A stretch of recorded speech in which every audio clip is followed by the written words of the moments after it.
Oi, pessoal, meu nome é Cher, eu sou professora de língua portuguesa e hoje nós vamos falar sobre os 5 tipos de sujeito. Primeiro, sujeito é aquela pessoa, aquela coisa da frase que realiza a ação, ok? E nós temos 5 tipos de sujeito: o sujeito simples, o composto, o oculto, o inexistente e o indeterminado, ok? O sujeito simples é o sujeito que tem um núcleo só e ele realiza uma ação. Por exemplo, minha mãe comprou frutas. Minha mãe é um sujeito simples e o núcleo dele é mãe. Então é uma pessoa ou uma coisa que realizou uma ação. No sujeito composto, nós temos 2 núcleos de ação. Por exemplo, minha mãe e meu pai saíram mais tarde. Então, minha mãe, mãe é o primeiro núcleo, pai é o segundo e são 2. Então, nós temos um tipo de sujeito composto, que ele é composto por mais de um sujeito, ok? O sujeito inexistente é aquele que nós utilizamos para falar de fenômenos naturais, por exemplo.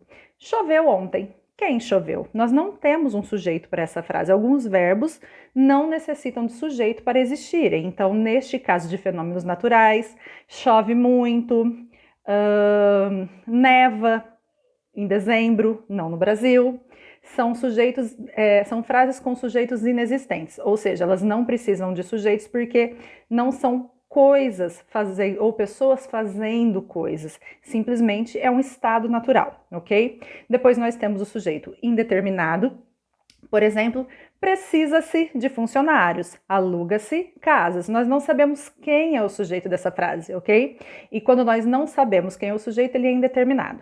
E nós também temos a frase com sujeito oculto. Essa é bem legal porque o verbo que está nessa frase sempre vai ser na primeira pessoa, ou do singular ou do plural. Por exemplo, cheguei em casa. Quem cheguei em casa? Eu cheguei em casa. Eu não preciso ter o eu na frente porque já se sabe só pela maneira de se falar e a conjugação verbal que o sujeito sou eu. Ou demos uma festa para nossa filha. Quem demos uma festa? Eu e mais alguém. Então o sujeito dessa frase ele é oculto, mas nós sabemos quem ele é.